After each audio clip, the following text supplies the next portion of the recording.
em parceria com a Agência de Divulgação Científica, um oferecimento do Instituto de Biociências de Botucatu. Começa agora o Por Acaso, onde cada caso é um caso. Apresentado pela Gabriela Larissa, ou derramada para os íntimos. Bom dia, boa tarde, boa noite. Sejam todos muito bem-vindos a mais um episódio do podcast Por Acaso, onde cada caso é um caso. E o episódio de hoje é feito especialmente para você, que é um abelhudo, assim como nós, do Puro Acaso. Porque hoje nós vamos falar de um tema extremamente fascinante, que são as abelhas. E para ter essa conversa aqui com a gente, nós temos o Leandro Rachui, que é formado em Ciências Biológicas pela Universidade Estadual Paulista Júlio de Mesquita Filho, mestre em Botânica pela mesma instituição e atualmente doutorando em Zoologia. O Leandro Rachui teve muita experiência com o estudo das abelhas ao longo de sua trajetória acadêmica e, além disso, ele também é um nerd de carteirinha. Então, ele faz todas as coisas que o nerd faz, incluindo enxadrismo, ou seja, ele joga xadrez. E, aparentemente, ele é muito bom nisso, pelo que eu fiquei sabendo aqui nos bastidores. Seja bem-vindo, Leandro.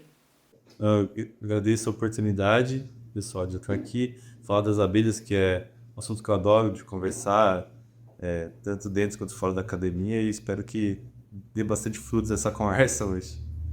Maravilha, muito obrigada pela presença, Leandro, por ter topado estar aqui com a gente pela segunda vez, porque também vale a pena falar isso aqui. O Por Acaso, ele é um podcast muito transparente, muito família, então nós estamos gravando com o Leandro pela segunda vez, porque infelizmente a gente teve um problema no processamento dos nossos vídeos e nós perdemos a gravação anterior. Então essa é a primeira vez que nós estamos regravando com o convidado, então quero salientar que agradeço muito a disposição e a paciência, Leandro, de estar aqui com a gente mais uma vez, essa vontade de compartilhar o seu conhecimento com a galera. Então, muito obrigada.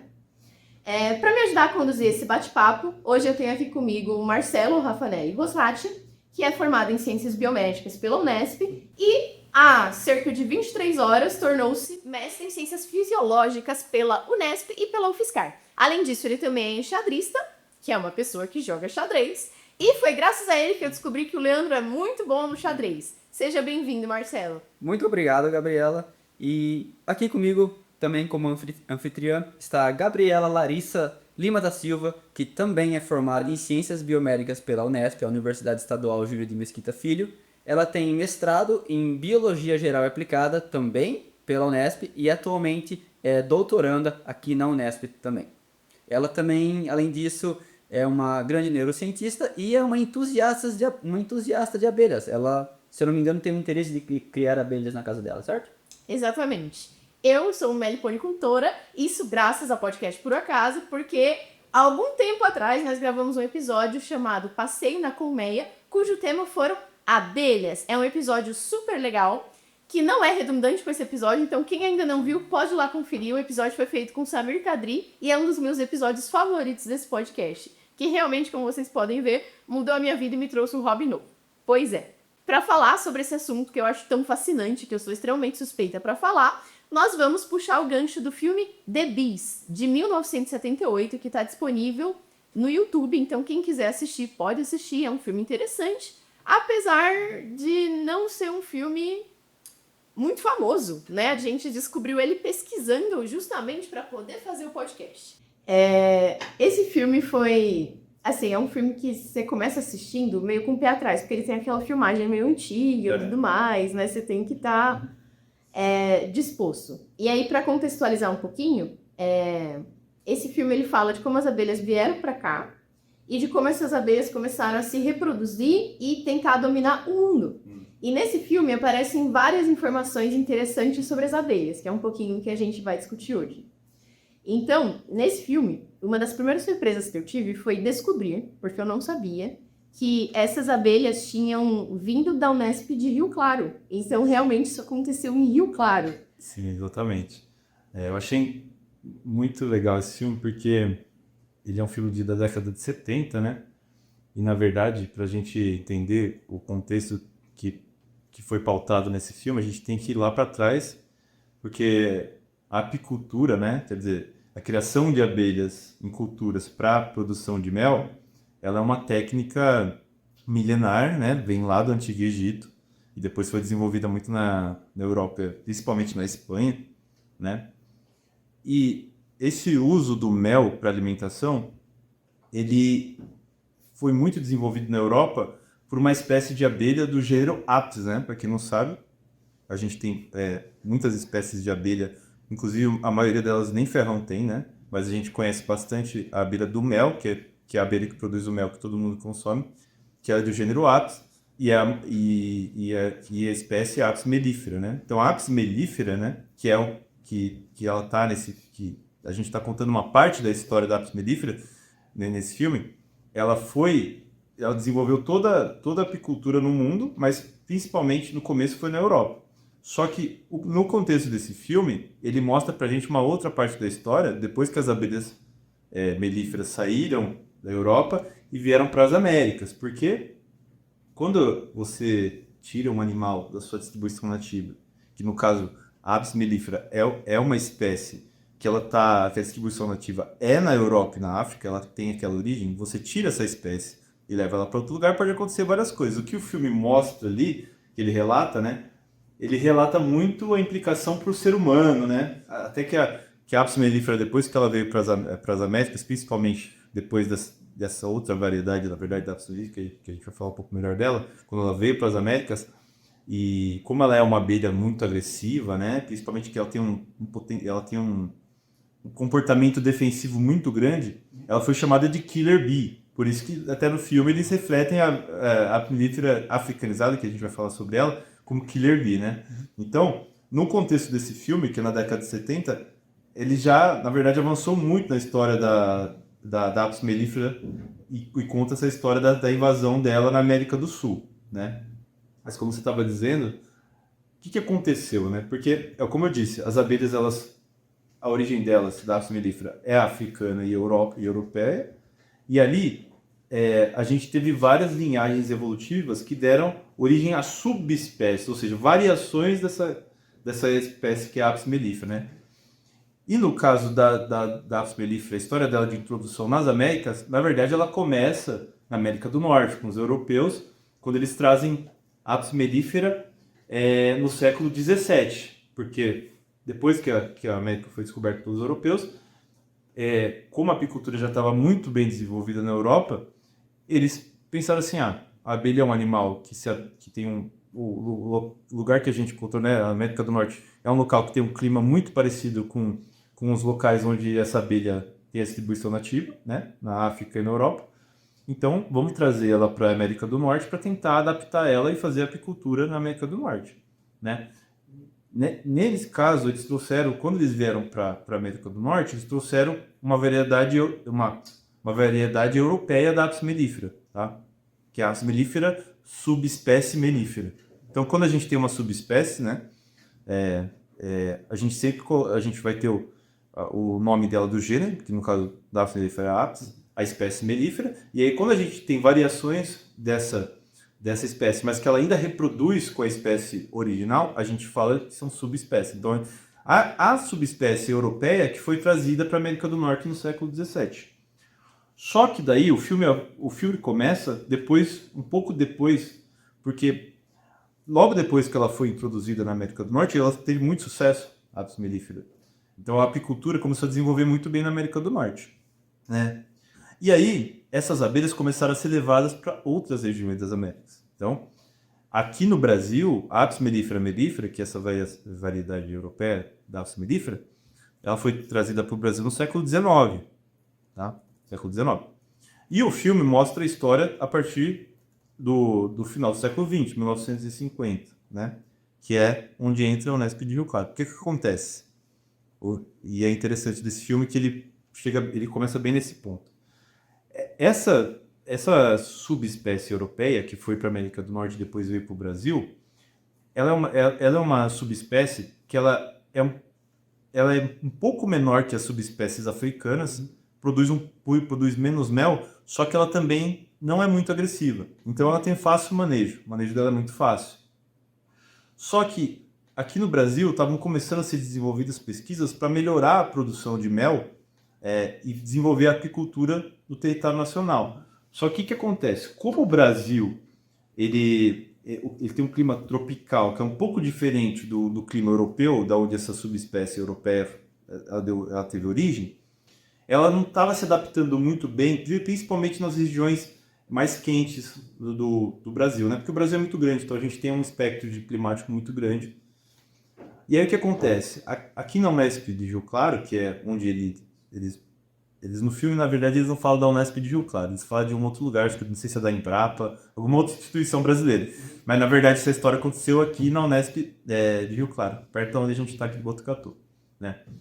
Então, lá eles estavam desenvolvendo pesquisas com apicultura e o professor, o Dr. Warwick Kerr, que era um dos professores lá da instituição, ele descobriu que tinha uma subespécie africana que ela se adaptava muito bem ao clima tropical, porque ela vivia em regiões muito mais quentes. Além disso, ela era uma subespécie que produzia muito mel, tinha uma produção muito grande de mel. Só que o problema é que ela era muito agressiva. O comportamento defensivo dela era gigantesco, né? Então, o filme, na verdade, ele conta essa parte da história. Por que acontece? O Kerr, ele saiu do Brasil e ele foi estudar essa subespécie africana na África. E numa dessas expedições, ele trouxe 26 rainhas dessa subespécie africana. Essa subespécie africana, a proposta ela chama Apis mellifera scutellata. Então você vê que o nome dela é diferente do final, porque ela é uma outra subespécie. Só que por ela ser uma subespécie, ela consegue se reproduzir com as outras subespécies do mesmo gênero e da mesma espécie. Então ele trouxe essa Apis mellifera scutellata para o Brasil e começou a fazer experimentos de hibridização com essa subespécie europeia que já estava no Brasil. Por quê? O que ele queria com isso? Ele queria achar uma abelha que ela não fosse tão agressiva, igual é a Apis mellifera da Europa, mas que também ela produzisse muito mel, né? Então, ali tudo começou a acontecer. Então, no filme lá, ele mostra, né, que eles têm uma casa uma estufa, parece uma casa de vegetação, cheia de abelhas lá, e do nada elas escapam, né? E daí começa todo o problema. Mas o que é interessante é que, na verdade, no filme ele mostra de um jeito que, na verdade, não aconteceu tanto assim, dessa forma, né? Mas se quiser, eu continuo. Porque quando ele trouxe essa subespécie e começou a fazer os híbridos aqui, todas essas casas de vegetação, essas estufas, na verdade, não eram estufas, eram telas que eles colocavam lá, elas tinham uma espessura que fazia com que as operárias conseguiam sair, né, para procurar alimento, mas as rainhas, como elas são muito grandes, elas não conseguiam sair. Só que aí houve um acidente em 1957 que elas conseguiram escapar, porque alguma pessoa que estava fazendo o manejo das abelhas deixou uma parte dessas telas abertas, achando que as rainhas não iam sair, pelo que contam, né? A gente não sabe exatamente o que aconteceu, mas e algumas rainhas escaparam, e aí começou todo o problema. Isso é muito interessante, todo esse conteúdo. Você falou vários pontos muito legais da gente ressaltar. Um deles é a questão de adaptar uma espécie de fora aqui dentro, né? Você falou a questão do clima, quem se adapta ou não ao clima. Isso é uma coisa extremamente relevante de levar em conta, né? Que para você que trabalha na área é uma coisa muito natural. Mas para quem nunca trabalhou com manejo de espécies, para quem nunca estudou comportamento animal, é uma coisa que às vezes as pessoas não pensam, né? Então, tipo, quais são as implicações de levar um animal de um lugar para o outro? Não só para o animal, né, que está sendo levado, como ele se adapta, se ele sobrevive, mas também a questão do impacto para os outros animais que não tem que conviver com aquele outro, né? Como é que se dá essa relação ecológica, que é uma das coisas que a gente vai falar hoje, né?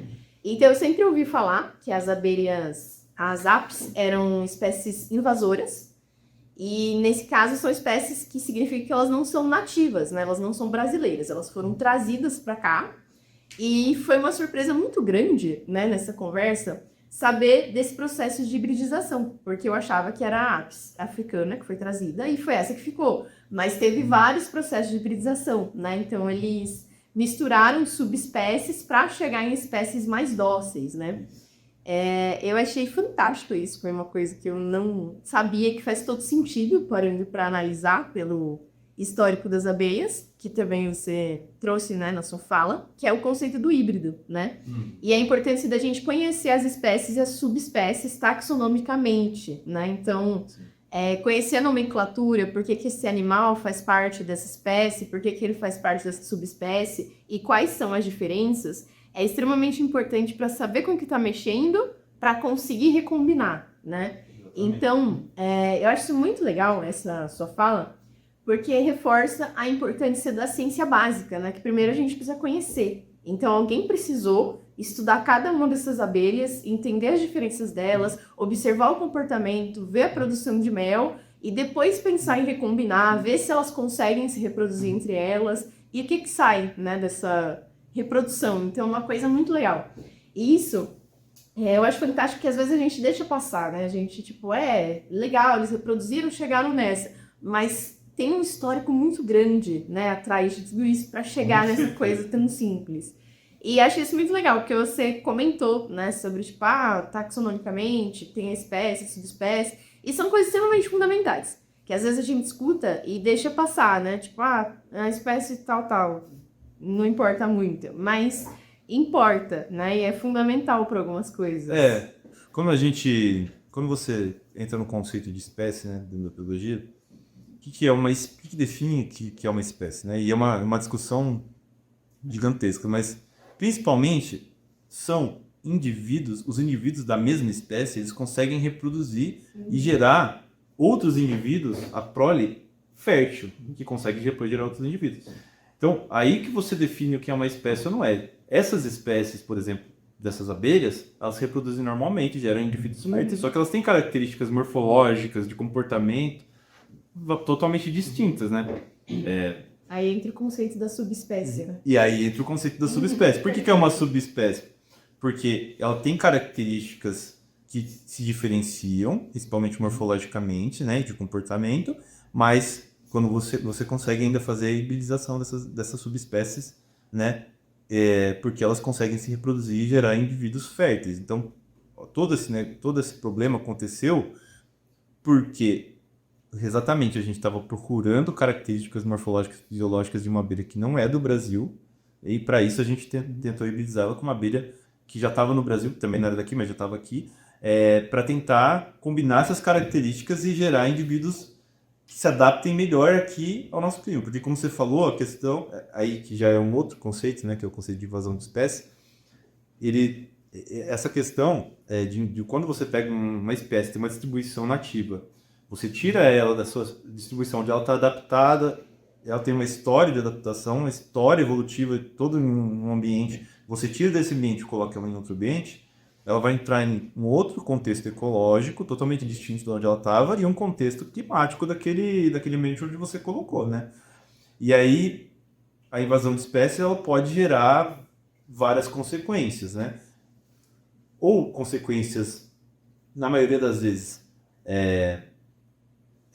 que não nem consequências boas nem ruins, ou seja, por exemplo, às vezes uma espécie você coloca num lugar, ela se adapta ali, fica ali, ela não, mas muitas vezes ela pode gerar efeitos deletérios naquele contexto de comunidade, onde você colocou ela, ou pior ainda, ela pode gerar, por exemplo, extinção local de espécies locais. Então, no caso da Apis mellifera, né, aqui no Brasil a gente tem vários exemplos de invasão de espécies, né? Por exemplo, até dentro do contexto do Brasil, a gente tem peixes amazônicos que a gente tirou da Amazônia e colocou, por exemplo, no estado de São Paulo, em rios do estado de São Paulo, então peixes predadores de topo de cadeia, ou seja, aqueles predadores que se alimentam de tudo quanto é peixe que existe, são peixes gigantescos, e aqueles peixes levaram a desequilíbrios ecológicos muito grandes por predar os peixes que não estavam acostumados com aquele predador na sua comunidade nativa. E com a Apis mellifera a mesma coisa, né? Quando você tira, a gente não sabe, na verdade, a gente tem um pedaço da história que a gente perdeu, que é quando a Apis mellifera europeia veio para o Brasil, por exemplo. A gente não sabe qual era o contexto daquelas comunidades, por exemplo, de abelhas nativas que a gente tem aqui, né? Que a gente tem centenas de espécies nativas no Brasil. A gente não sabe o que aconteceu com essas espécies nativas, com a introdução da Apis mellifera aqui. E agora a gente está começando a entender um pouco melhor o que aconteceu depois da africanização dessas abelhas, porque começaram a querer entender melhor, principalmente depois desse acidente que é refletido lá no filme, né? Porque, como é refletido lá no filme, essa abelha, então, esse acidente que eu falei das rainhas que foram introduzidas e depois algumas escaparam, né? já se sabe que isso aconteceu na década de 50 e na década de 70, essas abelhas elas já estavam chegando na América do Norte, já tinham passado pela América Central, ou seja, elas foram aumentando sua distribuição, né? Que a gente chama de range não nativo, ela foi aumentando sua range não nativa, distribuição não nativa dela, e foi chegando na América do Norte. Só que para ela chegar lá, ela está passando pelas comunidades nativas e ela está muitas vezes competindo com espécies nativas, que é um outro conceito que existe dentro da ecologia. Porque o problema é esse, quando você introduz uma espécie num lugar onde ela não está, ela vai precisar comer, certo? Então, para ela comer, e ela vai precisar de locais, por exemplo, para se estabelecer, locais para estabelecer a colônia, no caso da apis mellifera, que as colônias são gigantescas, e ela vai precisar se alimentar, né? No caso das abelhas, se alimentam de plantas, né? Então, se você chega e coloca ela num lugar onde a gente tem poucas plantas para ela se alimentar, ela vai competir com as abelhas que já estão ali, as abelhas nativas, por aquele recurso alimentar, no caso, que já é limitado. E aí que ocorre o problema, porque no caso da abelha, né, da apis mellifera, principalmente africanizada, ela é uma abelha que ela tem um poder de consumir um recurso muito bom. Ela são abelhas sociais, né, que a gente pode também falar um pouco sobre isso. Então elas têm colônias gigantescas, milhares e milhares de indivíduos. Esses indivíduos precisam comer. Então, quando ela chega numa comunidade e ela começa a exaurir aqueles recursos e limitar aqueles recursos para as outras abelhas, as abelhas que já estavam ali, muitas vezes aquelas abelhas vão ter que sair dali, ou se elas não tiverem para onde ir, elas vão acabar sucumbindo e pode até haver extinções locais, né? Esses são os problemas de você trazer espécies invasoras. Locais nelas não estão adaptadas. Essa era uma das questões, né, que a gente queria justamente falar, e é exatamente isso. Eu ia perguntar como que causa esse impacto nas espécies locais, e é um impacto, então, principalmente pela competição. Isso, principalmente a competição, né? É porque quando a gente fala de dentro do contexto ecológico, né? Quando a gente vai estudar ecologia, principalmente de comunidades, que onde quando você chega num local, então você tem uma comunidade. O que é uma comunidade? Você tem um conjunto de espécies que estão vivendo ali naquele lugar. Um local, pode ser um local delimitado. E elas estão ali e elas interagem entre si. Elas estabelecem uma hierarquia alimentar ali dentro, ou seja, espécies que eles se alimentam de outras espécies ou que utilizam outras espécies como fonte de recurso, né? E elas estão ali dentro de um contexto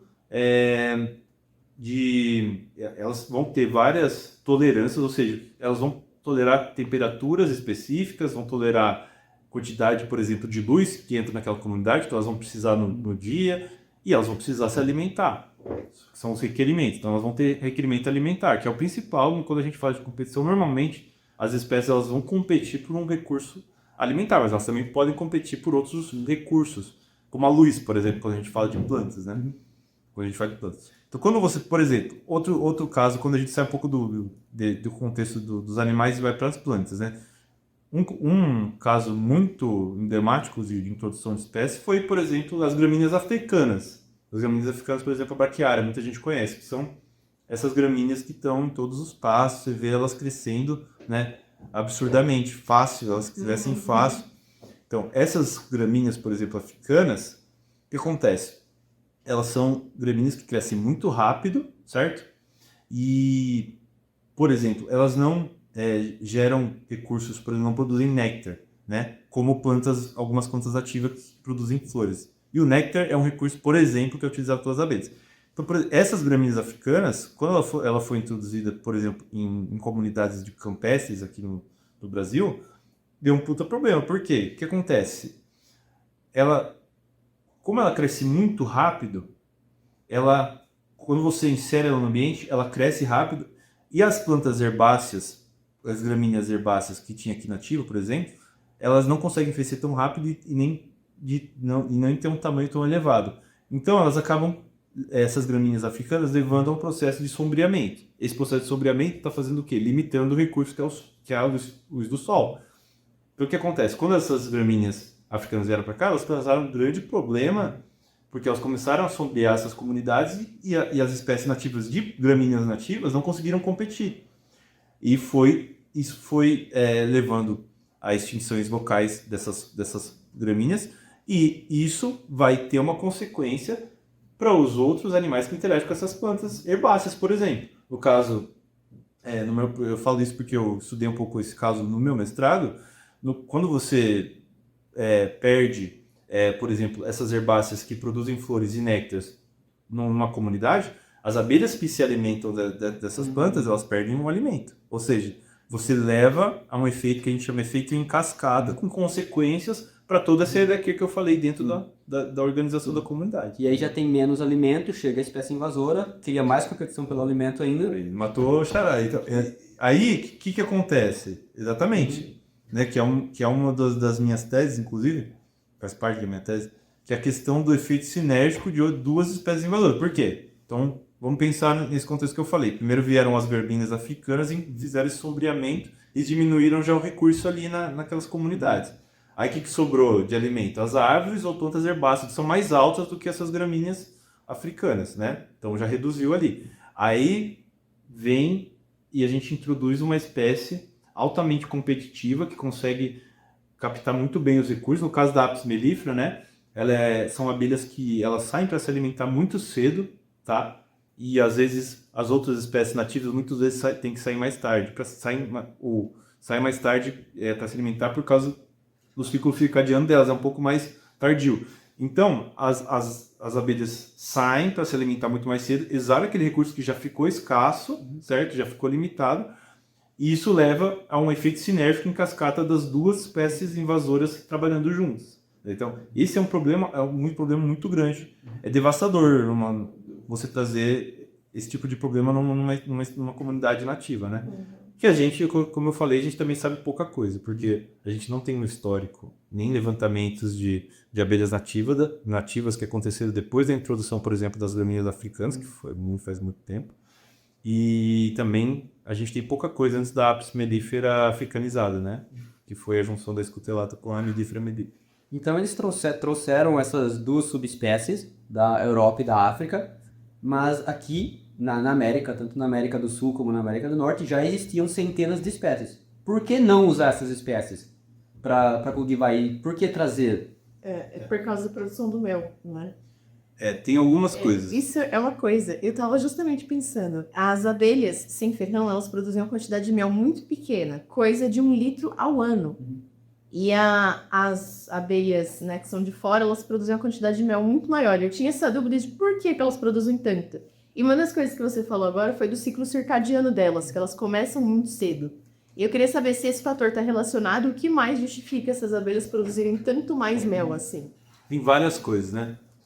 É importante dizer que a meliponicultura ela não é uma coisa que foi inventada agora, tá? Já tinha até tribos indígenas que usavam abelhas sem ferrão para a produção de mel, tá? Só que numa escala bem pequena, óbvio, no contexto local, né? Só que o que acontece? Então a gente já tinha espécies aqui nativas, só que a meliponicultura nem era conhecida. É uma arte que era conhecida, como eu falei, por comunidades indígenas. E assim, por que ela não foi desenvolvida e a apicultura foi desenvolvida? Tem vários fatores. Primeira coisa é a produção de mel, que é o mais importante. A produção de uma comunidade de Apis mellifera é muito maior do que uma colônia de, por exemplo, sei lá, de jataí. Se a gente for pensar de jataí, que é uma espécie de abelha sem ferrão bem pequena, né? Que o pessoal gosta bastante na meliponicultura, ela produz muito pouco e demora muito para produzir. Outra coisa, essas abelhas nativas aqui, por exemplo, do Brasil, elas são muito sensíveis a variações do clima e pequenas variações. A regulação térmica das colônias é bem diferente da Apis mellifera, é bem mais sensível, né? Tanto que, às vezes, para quem cria abelha sem ferrão, sabe que às vezes do nada ela some. Some, você não sabe o que aconteceu. Provavelmente, às vezes aconteceu alguma variação dentro do microclima da colônia e ela foi embora. Mas por que isso acontece? Dentro do grupo das abelhas, né? Do grupo das abelhas, e existem diversas tribos de abelhas, né? Cada uma com suas características. A gente tem uma coisa chamada socialidade. O que é socialidade? A gente tem desde as abelhas eusociais. O que são abelhas eusociais? Como o exemplo da Apis mellifera. São abelhas que elas têm uma colônia fixa. Dentro dessa colônia, elas têm uma divisão de castas. O que é divisão de castas? Uma divisão de trabalho. A gente tem as abelhas operárias, a gente tem a abelha rainha, que ela está responsável pela reprodução, a gente tem os zangões, que é a parte que são os reprodutores, os machos, e a gente tem dentro dessas castas outras subdivisões. Então, e o que acontece? Dentro dessa colônia, como ela é fixa, ela tem sobreposição de gerações. Então são as abelhas eusociais, que são o grau mais alto de socialidade que a gente conhece dentro das abelhas. Só que a gente tem do outro lado do espectro as abelhas solitárias, que são abelhas que elas não têm colônias fixas. Normalmente a fêmea coloca os ovos em um lugar, deixa o alimento e vai embora, e depois o adulto vai sair e vai fazer a mesma coisa. E só se encontram para se reproduzir, né? Então, a Apis mellifera, por que ela é muito utilizada? Porque ela é uma abelha que ela tem colônias gigantescas, fixas. As colônias, elas têm a melhor divisão de castas que a gente conhece, assim, são bem definidas as castas. Elas têm um poder de comunicação muito bom, né, que até rendeu depois um prêmio Nobel, que até a gente pode falar que no filme, ele até fala sobre isso no filme, sobre o Carl von Frisch, que ele ganhou o prêmio Nobel por descobrir esse sistema complexo de comunicação das abelhas, dança das abelhas, né, para quem quiser pesquisar, pode pesquisar, que até rendeu um prêmio Nobel. E por todos esse conjunto de motivos, e também por já estar sendo utilizada há centenas e centenas de anos na Europa e na África, por isso que ela foi escolhida para ser utilizada aqui. Então, como eu falei, a gente tem todo esse espectro de sociedade. As abelhas aqui, as do Brasil, principalmente que são usadas na meliponicultura, elas não têm um grau de sociedade tão alto quanto as abelhas do gênero Apis, né? Principalmente Apis mellifera, né? Então, por isso que ela foi escolhida e é por isso que ela é utilizada, né? É importante falar que tudo isso, quando a gente pensa muito, a gente que é biólogo, pensa muito no contexto ecológico, na questão da introdução das espécies, na questão dos impactos dessa espécie quando ela é introduzida, mas essas pesquisas e esse desenvolvimento dessa área, ele foi desenvolvido principalmente para produção de mel, enfim. E agora que a gente está tendo um olhar mais preocupado com a questão dessas abelhas no ambiente que elas não é o nativo delas, né? Até porque essa preocupação chegou, né, nesse estado que está agora porque a gente começou a descobrir qual que é o papel das abelhas sem ferrão, principalmente na produção de alimentos, né? Eu posso falar um pouco da polinização depois, que é a outra parte que é importante, que é importante a gente. Até agora a gente falou muito da produção de mel. Só que a gente tem a polinização, que também é bem importante. É que o mel é o que justifica a galera querer pegar, né? A polinização, embora seja fundamental, né? Fica mais pra galera da ecologia mesmo. Realmente o mel tem esse destaque porque é o pessoal da produção, o pessoal que trabalha com a zootecnia, o pessoal que é empreendedor, né? Interessante. E você falou do ciclo circadiano das abelhas ser um pouco diferentes, e as abelhas têm um ciclo circadiano que é também determinado pela melatonina. E elas também têm um ciclo anual, né? Porque o ciclo de florescimento, esse ciclo também é determinado pela melatonina. Por variações porque de acordo com a variação de quanto de luz tem, a liberação de melatonina é diferente. Não sei como funciona em abelha, mas eu sei que em mamífero o quanto tempo a liberação de melatonina dura no dia afeta algumas coisas no hipotálamo. Não sei como é a minha abelha. E como que é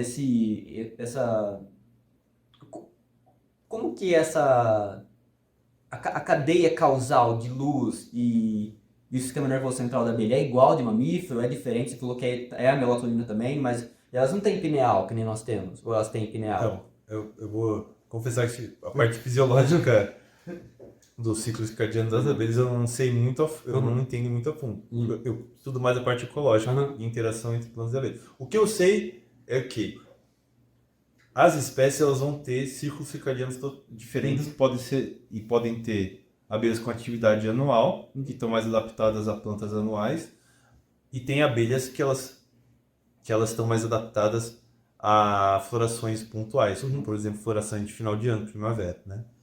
Então, o que eu sei, né, que a parte fisiológica eu não entendo também, não estudei a fundo, é que como a ápice melífera, ela tem o ciclo circadiano, começa bem mais cedo, né? Uma baixa intensidade de luz, ela já sai para procurar alimento. Ela tem uma tolerância de temperatura muito mais abrangente, ou seja, ela consegue tolerar temperaturas muito mais baixas e muito mais altas, os extremos muito melhor, e ela procura alimento anualmente. Todo esse conjunto de características leva ela a competir melhor pelos recursos. Então, esse é um problema que a gente, quando, por exemplo, se você for em qualquer comunidade aqui no entorno e tiver alguma planta florescendo, você vai ver a melífera visitando na maioria. Por quê? A abelha, ela procura numa planta geralmente 2 tipos de recurso, ou pólen ou néctar. Tá? O néctar é uma solução aquosa, carboidratos, que ela normalmente se usa para se locomover. E o pólen, ele tem o gameta masculino da planta e ele tem alto teor de proteína. Então ela utiliza o pólen para poder alimentar principalmente as árvores, para poder ter um aporte proteico para poder se desenvolver, né? Então, o que acontece? Muitas das espécies de abelhas, elas têm uma especificidade muito grande. Elas são o que a gente chama de especialistas, né? Esse conceito ele ainda não está muito bem definido, né, na literatura, mas a gente tem espécies especialistas que elas procuram recursos específicos em plantas, né? Ou elas se alimentam de uma planta, de um pólen de uma certa planta, ou elas procuram, por exemplo, outros tipos de recursos como óleo para poder. E a gente tem as abelhas de óleo, por exemplo, que procuram óleo para poder utilizar nas colônias para impermeabilizar as colônias. Mas no caso da Apis mellifera, é uma abelha muito generalista. Então, assim, se tiver pólen, não se tiver néctar, ou se for só pólen, que tem plantas que só produzem pólen, ela vai buscar e vai se alimentar desse pólen e desse néctar. E esse pólen e esse néctar, muitas vezes, ele nem a planta, ele é roubado, ele é tirado dessa planta, ele que a gente chama de pilhagem, ela pilha esse pólen e esse néctar, então ela nem beneficia a planta na polinização, né? Então, o problema do efeito da Apis mellifera nessas comunidades e dessa questão do ciclo circadiano, enfim, e a generalização de todo esse conjunto de características que levou ela a ter essa atenção ultimamente e é um dos possíveis fatores do grande declínio de abelhas que está sendo reportado na literatura. Por que é esse declínio de abelhas? Várias espécies de abelhas nativas no mundo inteiro estão diminuindo as populações, né? Então a gente tem esses relatos acontecendo, apesar da gente ter muito mais gente trabalhando com abelhas, fazendo registro de comunidades, fazendo levantamento de apifauna no mundo inteiro, a gente tem cada vez menos espécies sendo registradas. Por isso que a gente trouxe os holofotes para as abelhas de uma forma muito grande nos últimos tempos, né? Então, e o que eu queria falar, por que isso começou a fazer preocupação? Mas beleza, mas quem produz mel é a Apis mellifera. Então, por que essas abelhas são importantes, né? E elas são importantes justamente por causa do processo de polinização. O que é polinização? A planta, organismo séssil, principalmente as plantas que têm flor, né, as angiospermas, a gente chama de angiospermas, esse grupo. Organismo séssil significa que ela não vai sair correndo. Isso, organismo séssil, é um organismo fixo, né? Então as plantas, você planta a planta no jardim e ela não sai dali, ela fica ali até o final da vida dela. Então, para ela poder se reproduzir, encontrar, né, o gameta, ou seja, a célula masculina, né? Para quem não sabe, o gameta masculino das plantas, que é onde é o grão de pólen contém esse gameta, é a mesma coisa que a gente pode fazer uma analogia com o espermatozoide no ser humano. Esse gameta ele precisa encontrar o gameta feminino, e para isso acontecer, ele precisa de um animal. Não pode ser que não precisa, pode ser não nem ser um animal, ele precisa de um vetor, algo que carregue esse gameta masculino para a planta feminina, ou levar até o gameta feminino. A gente chama de vetor. Pode ser um animal, como eu falei, no caso as abelhas, né?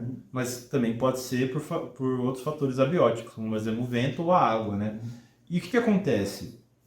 Então, como muitas plantas dependem desses animais para poder transportar esse gameta masculino para o feminino, e muitas vezes esse processo ele depende de uma relação íntima de uma espécie com outra, ou seja, eu preciso da espécie de abelha X para poder reproduzir a planta Y. Se eu não tiver a espécie X de abelha, eu também não reproduzo a planta Y. Então, quando você está num contexto de comunidade nativa, onde esses processos evolutivos que levaram essa relação a ficar íntima, ele levou muito, muito tempo e as espécies foram se coadaptando cada vez mais. Quando eu perco um desses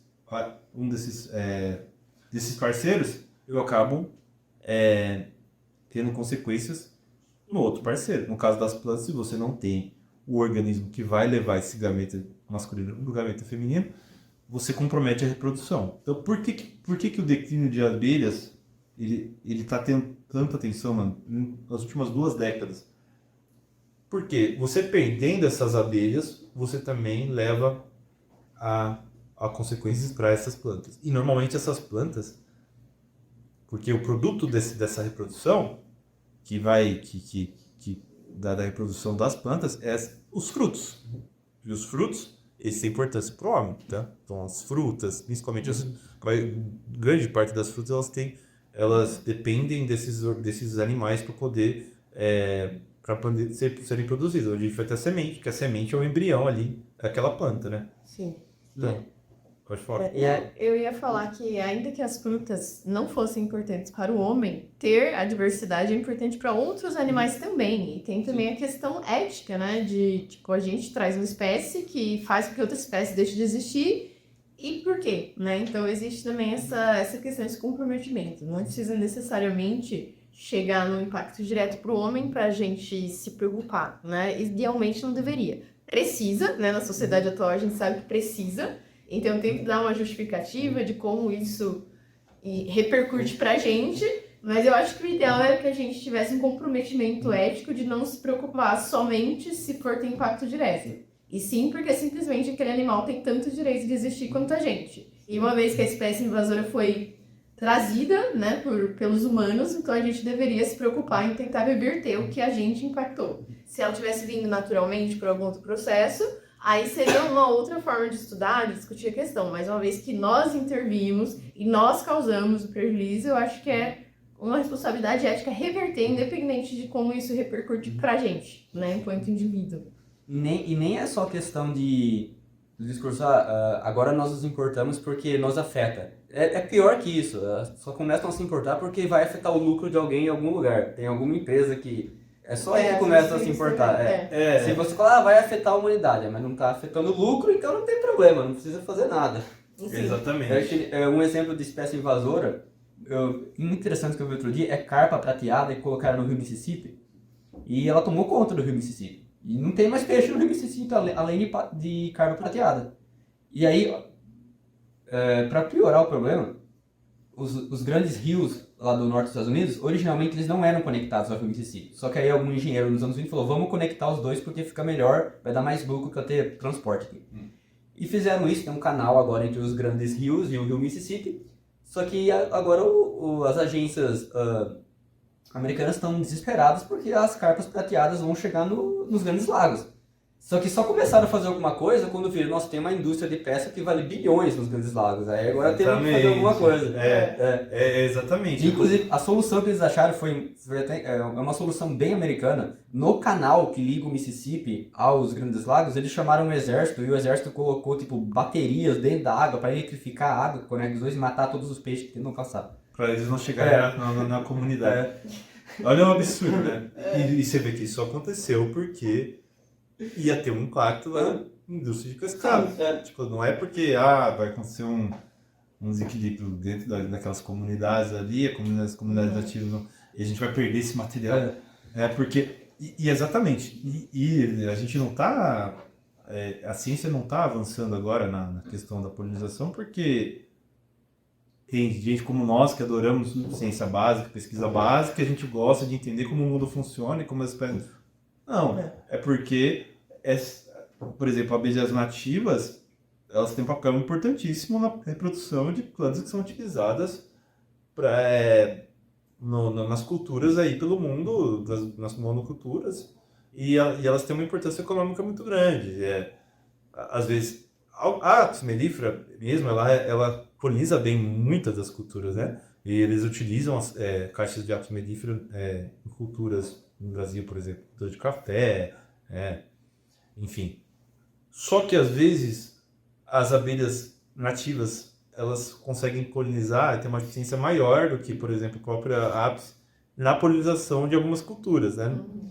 E um caso muito interessante que eu lembrei aqui, que aconteceu para o pessoal tentar se lembrar, vocês já tomaram aquele suco maguari? Já. De maracujá, né? Então, maracujá, a maguari ela produz maracujás, né? Em fazendas de maracujá. E o maracujá, ele é uma planta da família uma Passifloraceae, né? E da família Passifloraceae. E é uma planta que ela é polinizada exclusivamente por mamangavas, né? Mamangavas são abelhas grandes e não sei se o pessoal já conhece a flor de maracujá, é uma flor bem bonita, ela tem ela é bem grande, só que o estigma, né, que é a parte feminina da planta, e as anteras, que é a parte masculina, eles ficam muito longe, o estigma das anteras. Então, para que a abelha consiga levar o pólen nas anteras para o estigma, que é a parte feminina, ela precisa ser muito grande para ela encostar nas anteras e a hora que ela estiver na outra planta lá, ela encostar nesse estigma.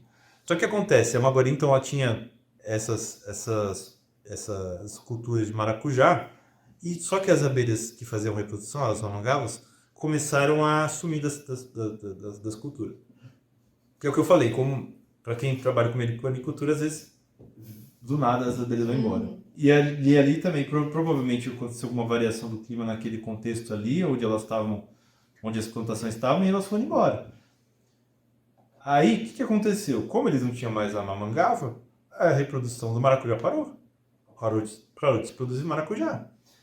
E o que eles precisaram fazer? Começar a fazer reprodução manual dessas plantas. Então eles precisaram contratar pessoas para trabalhar como vetores de pólen para reproduzir esse maracujá. Então você imagina o trabalho do ser humano para tirar o pólen de uma planta e levar para outra, isso com uma cultura gigantesca, e imagina os custos para tudo isso, né? Tanto que depois eles começaram a ir procurar soluções para trazer os mamangavas de volta, porque elas faziam um trabalho muito mais, de uma forma muito melhor. E não cobrava E salário. não cobrava nada. Não tinha que pagar FGTS de seguro-desemprego. Então você vê o absurdo que foi. Então, mas teve que esperar. Trabalhava ali 7 por 0, não reclamava. Exatamente. E é o que as abelhas fazem, né? A gente fala. São extremamente trabalhadoras. Elas trabalham muito. Né? Mas você tem aluno de pós-graduação? Exatamente.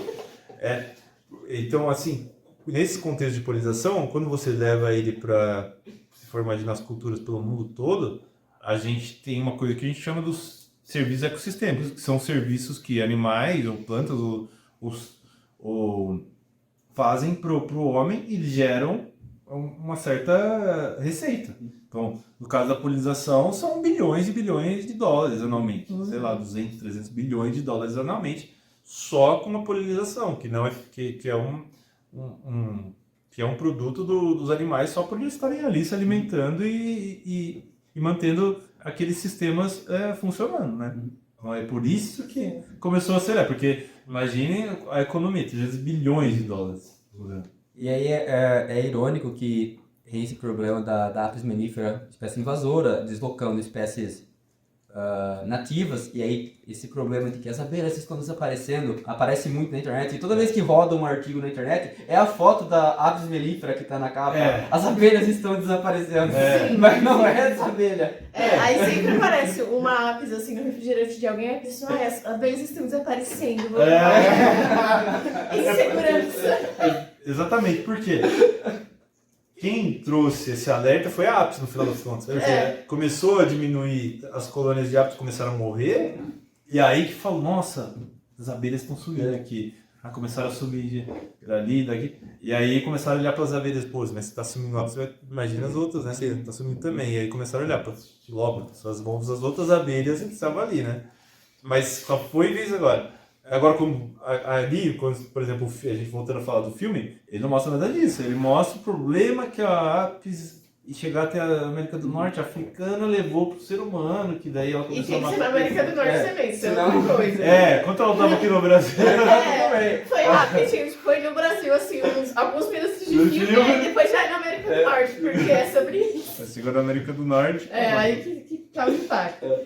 Mas isso, eu queria falar duas coisas, né? Uma delas você falou, tipo, as meliponiculturas, as abelhas vão embora. Sim, elas vão embora, não sei se o pessoal de casa sabe como é que é ter as abelhas, mas elas ficam livres, né? Elas saem para trabalhar e voltam, elas estão soltas. Porque os filmes, às vezes, eles mostram a apicultura, que tem aquela caixa, e o cara vai todo paramentado, pega o mel, fecha a caixa, elas estão presas, né? Sim. E aí você cresce com essa ideia de que criar abelhas, você cria elas dentro de uma caixa presas. Mas geralmente não é assim a criação, elas estão livres, elas conseguem acessar as plantas, polinizar uma região, né? Então, quando elas querem ir embora, elas vão, realmente.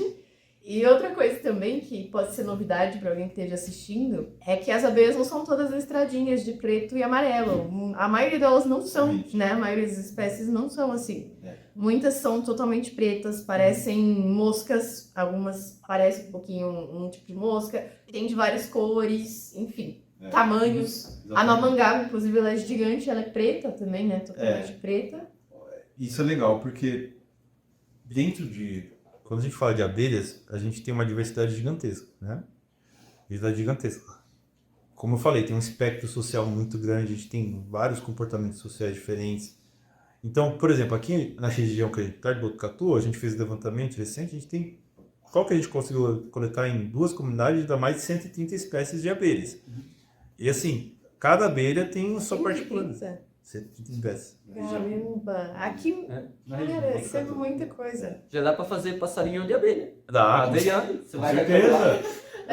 Não, e deveria, porque é legal pra caramba, porque você tem abelhas muito legais. Você tem, por exemplo, as abelhas das orquídeas, né, que são a Tiburgulcine, são abelhas muito bonitas. Elas têm uma cor metálica, e tem vermelha, tem verde, tem azul. Nossa, que bonito, eu nunca vi uma Pouca gente conhece, tem aqui na região, Que legal. né? Aí a gente tem, como você falou, as mamangavas. Mamangavas a gente chama o nome de popular de mamangavas, abelhas normalmente pretas e grandes, né? Aí dentro das mamangavas a gente tem alguns grupos, por exemplo, a gente tem 2 tribos que são características, Xilocopine, que são as abelhas carpinteiras, são aquelas abelhas que fazem buraco na madeira. O pessoal mais antigo aqui da cidade deve lembrar que quando tinha os postes eram maioria de madeira, tinha vários furos. Aqueles furos lá, que normalmente é a abelha carpinteira que fura lá para colocar fazer a larva ali, deixar a larva e vai embora. Então a gente tem essas, tem as bombas que também são mamangavas, só que elas são um pouquinho menores, são peludinhas assim, parece um robozinho, peludinho, que deu origem até aquele filme Bumblebee, né? Que tem o Bumblebee lá, acho que é Transformers, né? Que tem o Bumblebee. O Bumblebee ele é inspirado numa abelha do gênero Bombus, que essa daí é preta e amarela, né? Só que a maioria dela, do gênero Bombus, são pretos, totalmente pretos, ou tem azuis, tem várias cores. Então, a gente tem dentro das abelhas uma diversidade gigantesca, muito grande, pouca gente conhece, né? Quando eu levei essa história das abelhas o pessoal, por exemplo, da meliponicultura, até o pessoal da meliponicultura em Botucatu conhecia pouco a quantidade e é o que eles conhecem mais, né? Que eles criam abelhas sem ferrão, mas toda essa diversidade o pessoal conhece muito pouco, então é muito pouco divulgado, pouca gente conhece. Eu também já dei, por exemplo, uma palestra uma vez lá no Museu de Zoologia da USP, o pessoal gostou muito, porque até lá o pessoal conhecia pouco a diversidade de abelhas. Então, por que a gente fala de abelhas muito agora, mas a gente ainda está engatinhando quando a gente fala de diversidade de abelhas, entender onde elas estão, como que elas... Porque ainda pouca gente trabalha com abelhas. Até a década de 60, 70, pouquíssima gente trabalhava com abelhas, né? Durante o meu doutorado, eu analisei um conjunto de dados aqui de abelhas aqui em Botucatu, porque, por sorte, a gente teve 2 pesquisadores aqui em Botucatu, que eles eram botânicos, né? O professor Georg e a professora Ilse Gottsberg, que que eram 2 professores que nem são brasileiros, né? Que eles trabalhavam aqui em Botucatu. Por sorte, eles estavam estudando a flora do Cerrado, e inclusive eles têm grande parte da flora do Cerrado foi desvendada por eles entre a década de 40 e 60, né? E por sorte eles coletaram abelhas e mandaram para identificação nessa época. Mas assim, se for pegar nessa época, aí, principalmente depois da introdução da apto, né?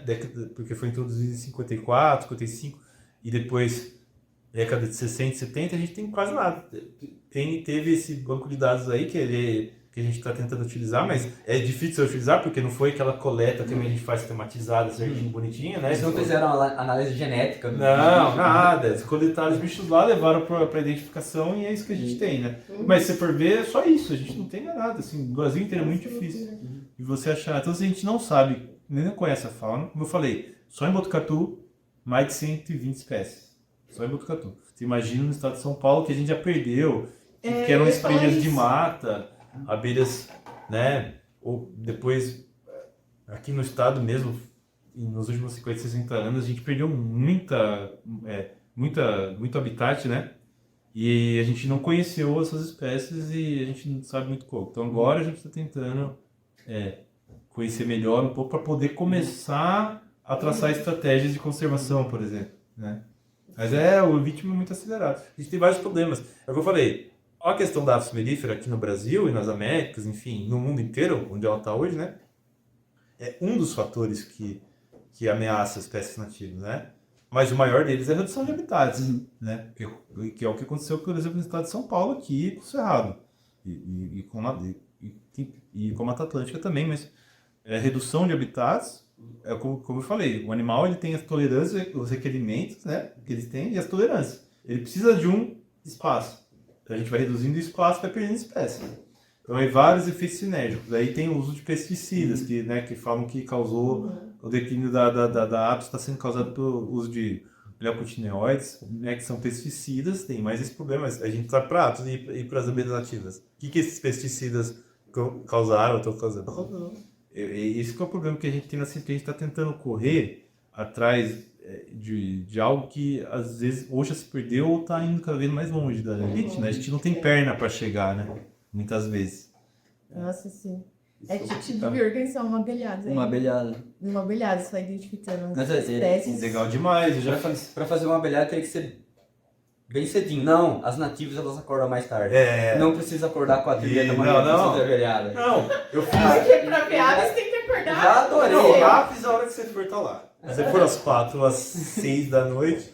Você fez em qual horário? Eu já fiz. A gente fazia coletas. Normalmente começava 6, meia, 7 horas.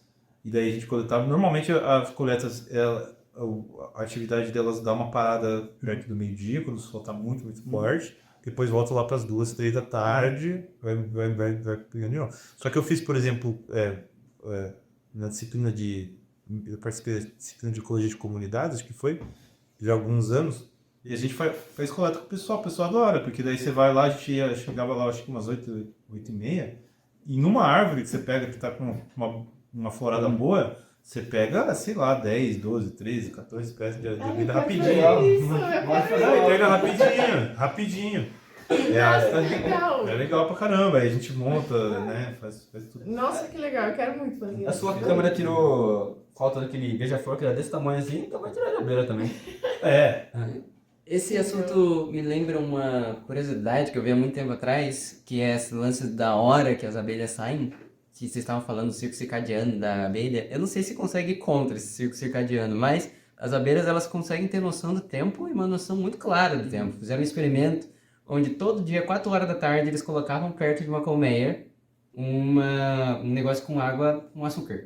E aí as abelhas vinham, descobriam isso e eventualmente, todo dia, às 4 da tarde, elas saíam. Aí eles trocaram a colmeia de lugar e elas continuaram saindo. Eles colocaram num lugar mais longe, onde ia amanhecer e entardecer em horários diferentes, e elas continuaram saindo no mesmo horário em relação a quando eles colocavam. Uma vez eles fizeram isso num ambiente fechado. Elas não tinham nenhuma referência do sol nem nada, e mesmo assim elas continuavam saindo na hora certa para pegar a água doce, porque elas têm noção disso. E dá pra treinar abelhas. Isso é um lance muito importante. Sim. Aquela coisa de pegar a abelha e aí toda vez que ela sente um cheiro, você dá uma água com doce pra ela. Eles fazem isso. Exato. E aí eles fazem isso quando ela sente, sei lá, o cheiro de componentes químicos de bombas. E aí em aeroporto tem abelhas farejadoras de bomba. É, um animal.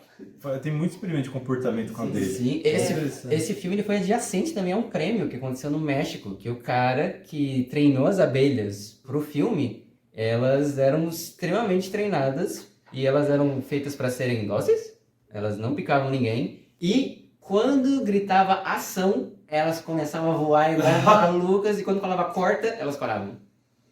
Aí eu deixava ela no Olha lugar que loucura. e esse Cara, que a legal. abelha é um bicho esperto. Não, as abelhas elas são extremamente inteligentes. Os insetos, de forma geral, eles têm sistema nervoso bastante desenvolvido, né? Eles têm um sistema nervoso central, que já não é ganglionar, que funciona super bem.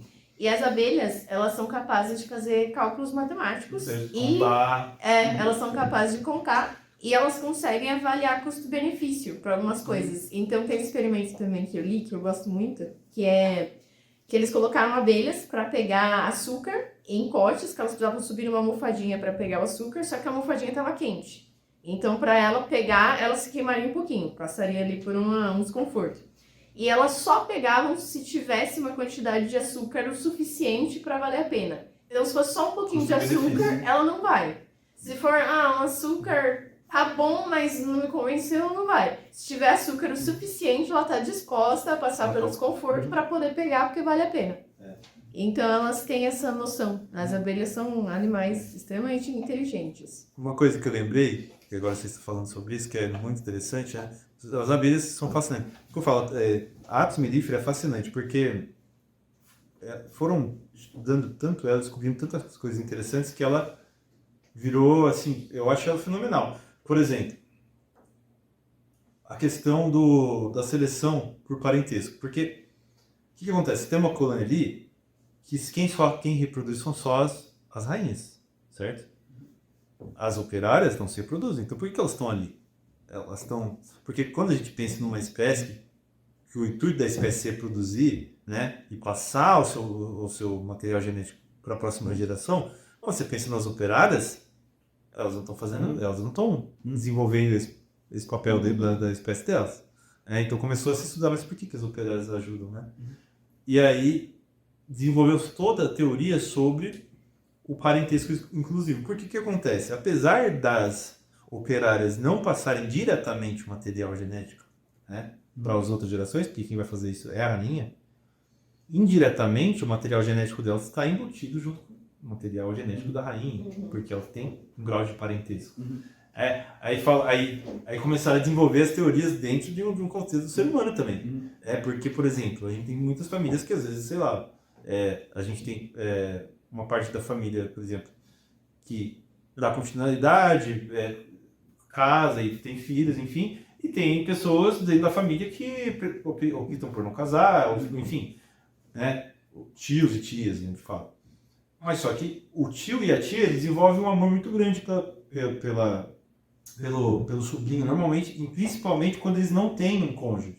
E aí começou, pelas abelhas, eles começaram a entender mais ou menos por que esse cuidado parental indireto ali, né? E depois chamaram de teoria de, acho que é seleção parental inclusiva, que o porquê que era interessante os tios ou as tias também ajudarem a cuidar da família dos irmãos, vendo para as abelhas, porque indiretamente aquele material genético ele está sendo passado para frente, né?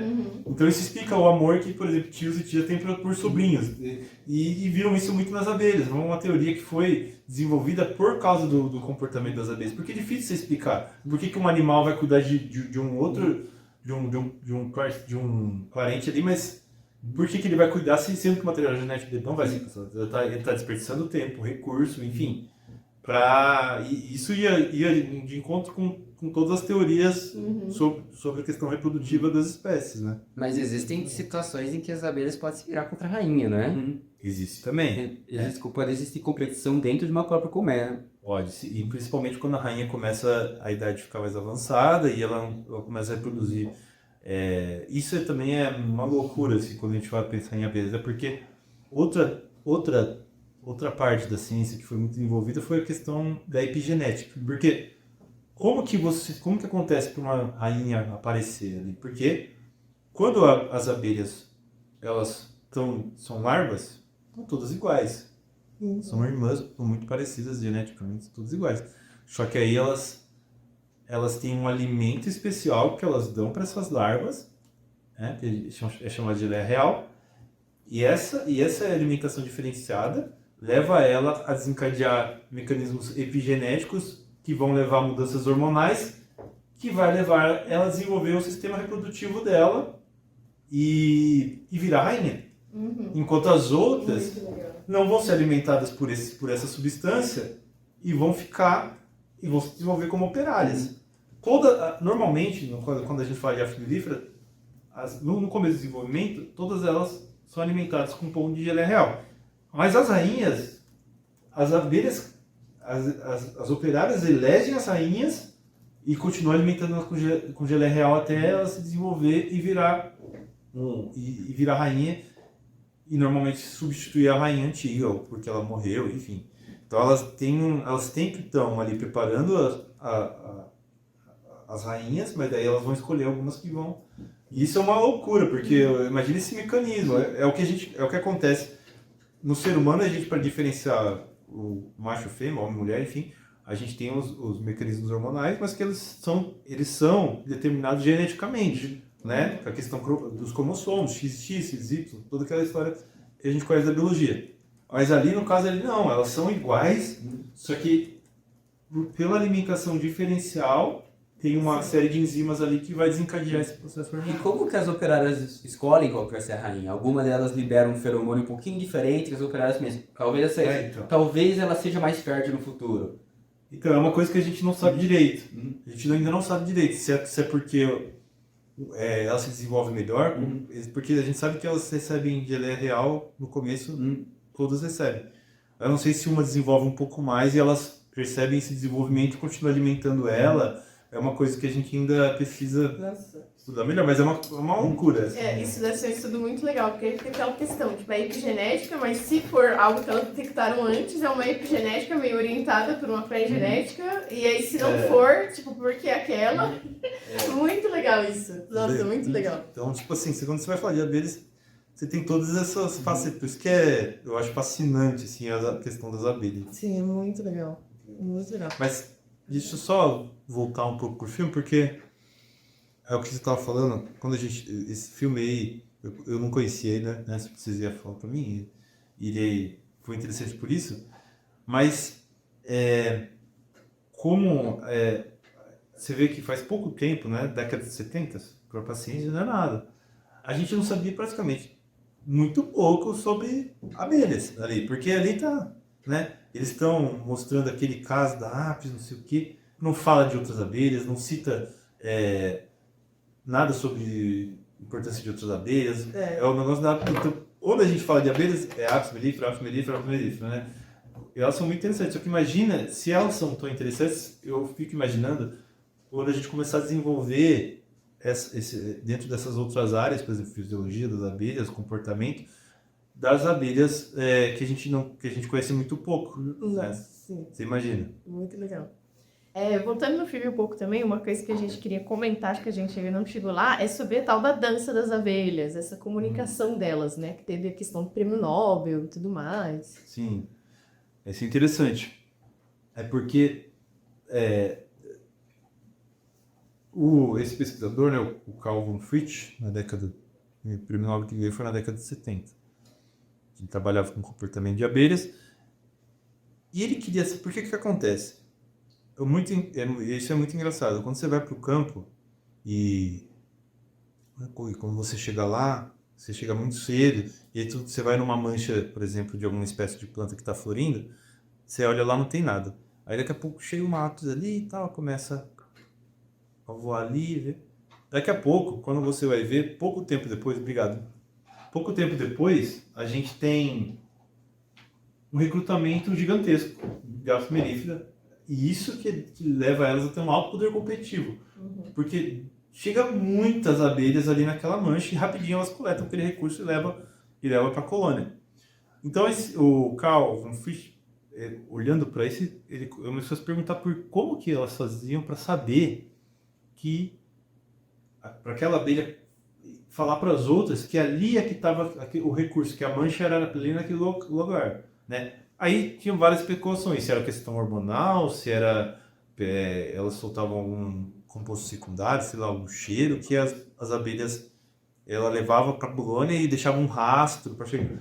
Mas o que ele descobriu foi que não, que na verdade elas tinham um comportamento de dança, normalmente era em 8 ou danças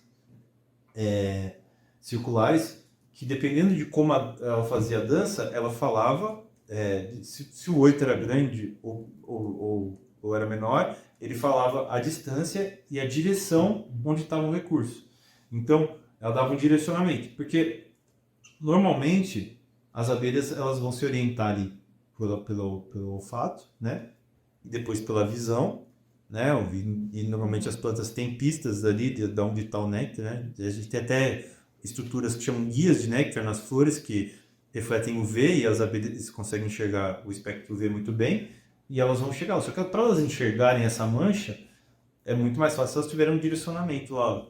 A mancha está para aquela direção e mais ou menos naquela distância. Uhum. Então ele descobriu que esse movimento comunicava para as abelhas operárias da colônia que o recurso estava ali. Uhum. E ele descreveu todo esse mecanismo comportamental. E aí ele ganhou um prêmio Nobel que, assim, revolucionou a questão a área de comportamento, principalmente de insetos. O pessoal achava que o comportamento dos insetos era muito mais rústico e tal, e descobriu que tinha uma questão de comunicação bem complexa ali. Aquela coisa tipo, sinais químicos.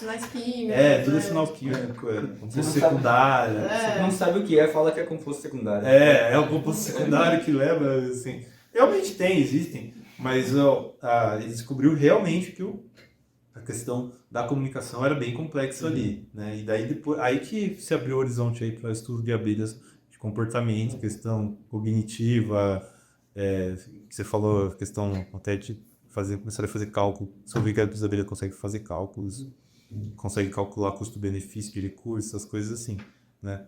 Um cara ganhou um prêmio Nobel por isso, muito interessante. A gente não sabe como acontece nas abelhas nativas, por exemplo, no Brasil, né? Uhum. A gente ainda não sabe. Uhum. Mas são coisas assim que a gente precisa estudar melhor, porque também são organismos incríveis, né? Uhum. Quando a gente fala de meliponicultura, né? A organização de colônias é bem diferente das aves, né? A questão de muitas delas, como que elas fazem para organizar os potes de mel, aí as células de cria, tudo organizadinho, bonitinho. Aí elas têm um lugar para o lixo, é uma coisa muito interessante. Então, assim, são animais que têm muito a ensinar para a gente, ainda a gente não conhece muito pouco. E as abelhas, elas têm essa linguagem de dança, só que, como você disse, existem muitas subespécies. E existe variação nessa linguagem entre as subespécies. As abelhas têm sotaque, porque eu sei que, por exemplo, orcas têm um sistema de comunicação muito complexo e dependendo da comunidade, do lugar que essas orcas estão no céu, elas têm sotaque, elas se comunicam de um jeito diferente, que é característico daquele grupo. Assim como tem ser humano, quem é de São Paulo fala sampa, facu, cachu. Abelhas têm sotaque? Ainda não se sabe. Isso vai depender se a comunicação delas é inata ou aprendida, né? Se for inata, provavelmente elas não vão ter sotaque, vão todas fazer do mesmo jeito. Se for adquirida, se elas precisam aprender, aí pode ter muita variação, que é o que acontece com o canto de algumas aves. Eu acho que deve haver uma variação, principalmente, não precisa nem ser da subespécie, acho que dependendo da comunidade, porque eu como elas desenvolvem aprendizado em várias áreas, acho que elas aprendem também a comunicação a refinar de acordo com o contexto que elas estão ali, né? Sim. Mas é uma coisa que a gente ainda não sabe muito bem. Então, são muitas coisas para se estudar, para se descobrir muito legal. Talvez são incríveis. Assim. São incríveis. A apis mellifera é o que eu falo, a gente não pode, muitos biólogos às vezes querem demonizar a apis, mas eu acho que não, a gente tem que aprender e a gente tem que saber aprender e saber como utilizar, né, essas espécies como fonte de aprendizado, mas também tem que tentar diminuir os impactos que ela tem. Ela só é utilizada muito, só foi muito utilizada porque realmente é um animal incrível. Se não fosse um animal incrível, a gente não estaria discutindo sobre ela aqui, provavelmente, né? E Assim, e o que se sabe alguma coisa de como essa linguagem é processada no sistema nervoso central da abelha? Porque em mamífero é bem caracterizado. A área de Wernicke, a área de Broca, em pássaro deve ser bem caracterizada também, por causa da importância do canto, as áreas de comunicação, mas tem alguma coisa no sistema nervoso central da abelha que dá pra falar isso aqui? Área de comunicação. confesso que eu não saberia responder. Eu acho que não. Mas eu acho que não. Se eu acho fosse que não chutar, eu chutaria que ainda não está bem descrito o sistema, como que ele funciona, a questão, como ele é desenvolvido na questão do sistema nervoso, né? Eu diria que eu não sei, mas eu diria que ainda deve estar... Porque é muito recente, se for pensar, né? Uma vez eu conheci uma mestranda que na IC, ela era da USP Ribeirão, e na IC ela fazia histologia do cérebro de abelha para ver alguma coisa relacionada à memória, assim. Eu achei super legal e tem gente trabalhando nisso, Ah, tem. né? Tem que ter. Tem que ter, porque... Vamos trabalhar nós também. vocês que são da FIS aí, ó. Vocês que são da FIS, ó, uma oportunidade legal de trabalhar com Pós-doc isso. aí, desenvolvendo os mecanismos de linguagem da da abelha. abelha. E a gente precisa, né, de integração dessas áreas, porque você vê muita coisa fisiológica, realmente eu não sei, porque a gente está engatinhando em todas essas áreas. E às vezes essas questões, elas podem explicar muitas das perguntas que a gente tem dentro da ecologia, né? Porque, por exemplo, quando você fala de apis mellifera, né, contei a história e tudo, dentro de apis do gênero Apis, você tem outras espécies, né? Que são espécies, inclusive, maiores do que a mellifera, com colônias gigantescas, por exemplo, Apis dorsata, que é uma apis que você encontra na Ásia, né? Que são muito maiores que a... E ali, por exemplo, quando você olha para a Ásia, você não tem Apis mellifera ali.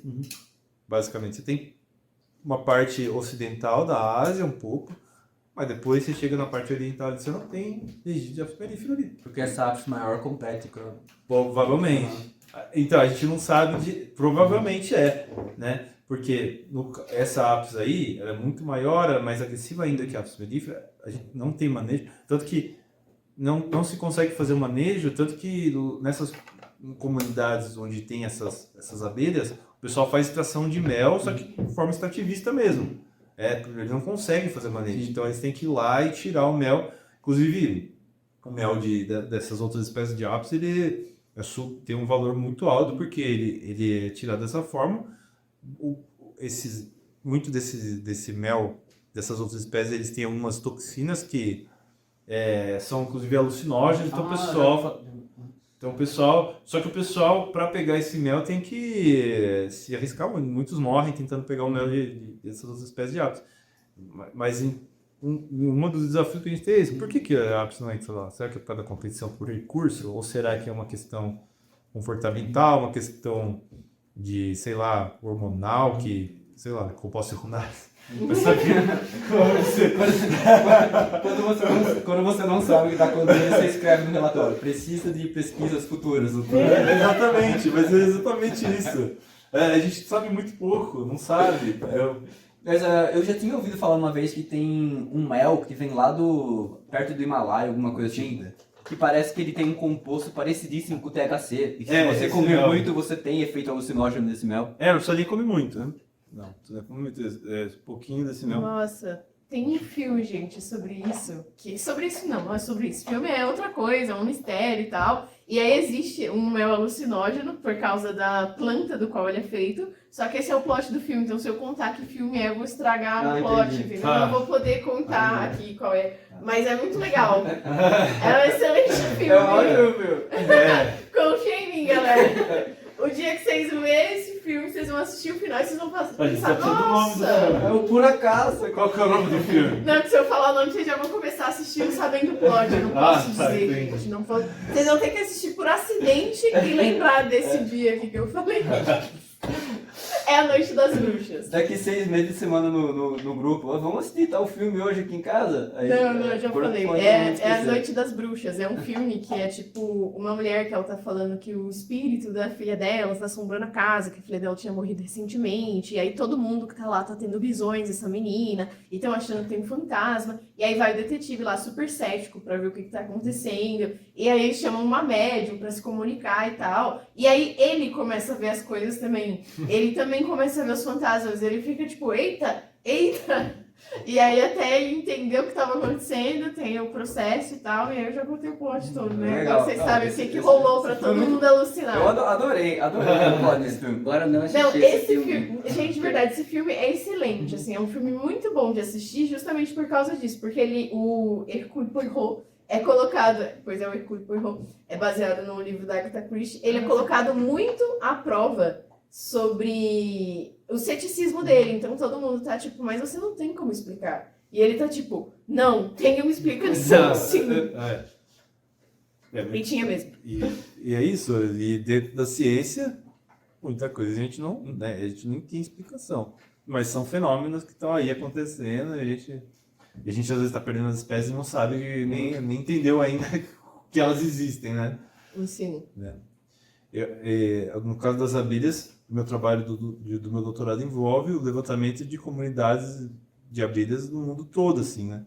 E a gente tem um buraco muito grande, por exemplo, até na Ásia, né? A gente ainda não entende muito bem, principalmente quando abelhas a gente até conhece as comunidades, mas a gente não sabe muito bem como elas interagem com as plantas de lá, como que elas estão organizadas, né, nessas interações, né? Se a gente tem espécies ali que são mais dominantes ou não. Então são áreas que a gente ainda precisa desenvolver muito bem. Só que é difícil trabalhar com ecologia por causa, né, que é muito... Você tem que ter uma sazonalidade, você tem que ir no campo, para você coletar. Às vezes o animal está numa árvore que tem, sei lá, 10 metros de altura. E como é que você vai para coletar? Tem que desenvolver uma técnica para coletar, né? Então por isso que é difícil trabalhar com... Por isso que a gente tem pouca coisa com abelha ainda, principalmente no Brasil. No Brasil, por exemplo, que é uma região tropical, você tem muita espécie de planta, muita árvore, É muito difícil de você trabalhar diferente de você trabalhar com mamífero, por exemplo. Você trabalhar com mamífero, você vai na comunidade ali, você vai ter algumas espécies, né? Sei lá, 10, 15, não sei. Abelha, você vai ter 130. Só que um mamífero, não, você coloca uma câmera ali e você identifica, ó, aquilo ali é uma anta que está passando ali. A abelha, você coloca uma câmera ali e ela tá passando na força, pode ser... As espécies podem se diferenciar por uma venação da asa dela. Você vai precisar coletar e mandar para o especialista, né? Então por isso que a gente ainda sabe muito pouco. Nossa, pouco. loucura. Me chama pra sua defesa. Eu chamo assim, pode deixar. Legal, gostei. Eu vou falar um pouquinho mais dessa história. Já que nós mencionamos o ciclo circadiano, existem abelhas noturnas? Existem abelhas noturnas? Existem noturnas e crepusculares, né? Existem abelhas que vão chegar ali para se alimentar só depois das 4 da tarde, 5 da tarde, e elas vão até a noite, né? Legal. O gênero é a xiloglossa. Para enxergar de noite? Elas não têm ecolocalização. Não, mas elas têm o sistema ocular é mais desenvolvido, né? Das xiloglossas, por exemplo. Eu coletei algumas, inclusive em Botucatu, né? Elas têm um olho bem grande e normalmente elas vão se orientar pela luz da lua mesmo, né? E por compostos seculares. mas normalmente pela luz da lua. Normalmente as flores são brancas, bem brancas, então elas se destacam bem. Você consegue enxergar bem, até quando você vai à noite mesmo e vai fazer esse tipo de coleta, você consegue, se o amor tiver com uma luz legal, você consegue enxergar. Legal. Né? Então existem sim abelhas crepusculares noturnas, que a gente sabe muito pouco também, muita pouca coisa. A gente conhece mais as diurnas mesmo, né? Mesmo elas a gente conhece pouco, né? Mas as noturnas, a gente precisa estudar melhor, né? A fisiologia, como que é o sistema cognitivo, como é que é o sistema visual. É muito difícil estudar cor. Quando você vai falar de cor, então, né? Como cada animal enxerga, como cada abelha enxerga. Ter um modelo de visão daquele animal para você poder comparar é uma outra área que é absurdo. Tanto que eu queria, nas minhas análises, ver se a cor influenciava em alguns processos ecológicos, mas é muito mais difícil do que você... Porque você consegue medir cor na planta, por exemplo, muito fácil. Você tem um equipamento lá que você leva a pétala lá, coloca, ele mede onde está no espectro de cor aquela cor ali daquela pétala. Só que você precisa entender primeiro se aquele animal que se ele enxerga ou não. Para você saber se aquilo lá tem influência naqueles processos. Né? Uma das coisas que eu ouvia falar quando eu era criança sobre abelha era porque elas gostavam de cores chamativas. E eu ouvi muito isso na pós-graduação de vermelho, de laranja, porque são as cores das flores. E o dia que eu fui picada por uma abelha, ela veio no meu cabelo. E eu tava usando realmente um lacinho de cabelo vermelho com amarelo. Aí ela veio na minha Maria Chiquinha, eu escutei um zumbido, puxei, aí ela picou meu dedão. Na verdade, as abelhas elas enxergam muito bem, né? Inclusive até o espectro UV, que a gente não enxerga, elas enxergam. Só que aí as plantas, que são normalmente vermelhas e laranjas, elas também enxergam. Só que normalmente essas plantas estão relacionadas mais com umas aves, por exemplo, dos beija-flores. Porque eles enxergam mais nesse espectro de cor, não conseguem enxergar em outros. E as abelhas conseguem enxergar. Então, quando a gente tem uma discussão dentro da área de polinização, que são as síndromes de polinização. O que é isso? Síndrome de polinização. Quando eu vejo uma planta no campo ali, cheguei numa planta, eu vejo uma planta vermelha, ela tem a flor é tubular, né? A flor é vermelha, tubular, ela não tem um cheiro tão característico, provavelmente ela está relacionada à beija-flor. Então ela é a síndrome de ornitofilia, que a gente fala, são as plantas com flores relacionadas à beija-flor, né? Agora, quando a gente fala em abelhas, isso é legal, que até é um estudo que a gente está desenvolvendo no laboratório, a síndrome de meritofilia, que são a síndrome que está relacionada com as abelhas, né? As plantas que, quer dizer, a gente ainda não consegue definir muito bem. Por quê? Porque as abelhas têm uma diversidade muito grande, elas enxergam uma quantidade, elas visitam praticamente tudo. Então, consegue enxergar amarelo, branco, vermelho, azul. Então, você tem flores azul, vermelho, branco. Tudo visitado por abelha. Elas têm tamanhos diferentes, então elas conseguem, por exemplo, forragear em plantas com flores abertas, flores mais fechadas. Tem algumas abelhas de língua longa, tem as abelhas de língua curta, que conseguem chegar no néctar lá no fundo de uma flor tubular. Então, dentro das abelhas, que a gente está tentando desenvolver agora são subsíndromes de meritofilia, para a gente poder abranger todos os grupos de abelhas. Então, a gente tem as abelhas, por exemplo, de óleo, que elas são muito específicas daquelas plantas de óleos, que são, por exemplo, as abelhas, tem uma tribo que chama Centridium, que são abelhas bem peludinhas, que elas têm estruturas para coletar óleo, né? Essas abelhas e as plantas de óleo são muito características dessas abelhas. Então a gente fala que a gente está tentando estabelecer que são as abelhas que são da síndrome do óleo, né? Tem a Avicoya leiophylla, que é essa estrutura que produz óleo dentro dessas flores. Então, aí a gente tem as abelhas, por exemplo, solitárias que visitam plantas muito grandes, como a questão que eu falei das mamangavas. Então, dentro as abelhas, elas são, se você falar de polinização, são os organismos que são mais generalistas e os que são mais atuantes dentro da polinização entre todos os outros grupos, são mais representativos. 80% das angiospermas, que são as plantas com flor, é polinizado por abelha. Então não tem como você colocar numa caixinha só e falar assim, essa flor aqui ela é de abelha. Pode. Provavelmente ela é de alguma abelha, agora qual abelha? Uma abelha, todas 100 mil espécies. Eu vou falar uma última coisa, só pra gente fechar, porque a equipe técnica avisou aqui que tá acabando as baterias das câmeras. Legal. A outra coisa que eu ouvia falar quando era criança é que se viesse uma abelha, você matasse ela, ia soltar um feromônio, um cheiro, que ia fazer a colmeia inteira vir se vingar. Aí a gente tentava não matar a abelha quando era criança por causa disso. Eu acho que era uma fake news de proteção para abelhas. Não, isso não. É porque isso não tem muito verdade. O que acontece é que, normalmente, quando uma abelha vem te picar, normalmente você já está perto da colônia. Porque a abelha, eu nunca tomei uma picada de abelha. E eu já coletei centenas de abelhas, milhares até de abelhas em campo, né? Você pode ir num campo, qualquer campo, se você for do lado, você pode ir numa planta que está florescendo. Se as abelhas estão lá para coletar recursos, elas não estão nem aí, você está ali do lado. Agora, se você chegar perto da colônia, aí sim que elas têm um comportamento de defensivo, porque daí você tá ameaçando a colônia, né? Quando você chega perto da colônia, você está ameaçando a colônia. Então, normalmente não é só uma abelha que vem. Você sente a primeira picada, aí depois as outras vêm porque... Mas se vier uma sozinha, tipo, não te picar e você matar, aí diziam que vinha o resto da colmeia. Então elas não Mas conseguem. você para pra pensar, tipo, por que a colmeia viria? Né? Por que Tipo, a abelha a morreu. colmeia ia se arriscar para chegar até você? Sendo que as outras abelhas, quando te picarem, vão morrer também. Aí você com a colmeia inteira morre. Não faz sentido, não faz sentido. As abelhas atacam normalmente quando você chega perto da colônia. Por isso tem que tomar cuidado. Tá indo num campo, fazer uma trilha, alguma coisa, viu uma caixa de abelha ou viu uma colônia, né? não chega perto, fica longe, porque Quando eu era criança, uma vez eu fui num sítio e eu cheguei perto demais de uma caixa de abelha e eu fui atacado pelas abelhas. Tive que sair correndo, pular no rio. inclusive as abelhas. Igual um desenho É, animado. igual assim, desenho animado. Foi horrível. Adorei. Inclusive as abelhas sem ferrão, né? Que a gente falou, as abelhas sem ferrão e com ferrão. Tem ferrão, né? Apis e tal, problema, dá mais medo.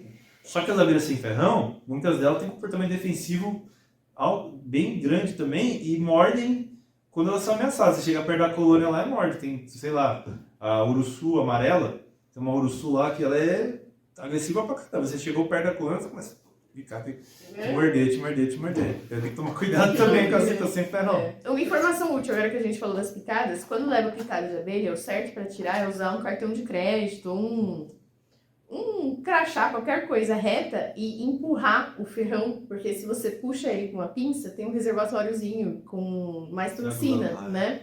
E aí você acaba injetando mais, então não pode pinçar o ferrão, você tem que empurrar pro cartão de crédito, alguma coisa desse sentido, assim, pra tirar o ferrão dali sem inocular mais. E se tiver um acidente, é bom ir pro hospital, porque tem muita gente que tem reação alérgica ao veneno de abelha, né? Até aqui em Botucatu é legal que eles estão desenvolvendo o soro apícola, porque tem muita gente que desenvolve reações alérgicas e o soro ajuda bastante, né?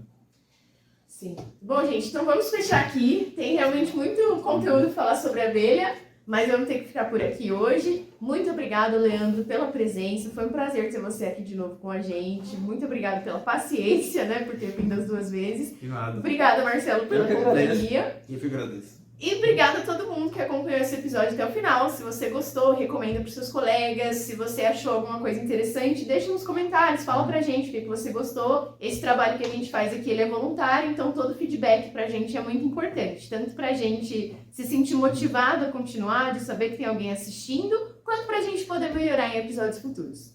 Então, obrigado, galera. Tchau, Muito tchau. obrigado. Tchau, tchau. E foi isso. Muito obrigado por nos ouvir. Siga a gente nas redes sociais para não perder o próximo episódio. Nós estamos no Instagram, no @puracaso.cast. Te vejo na próxima.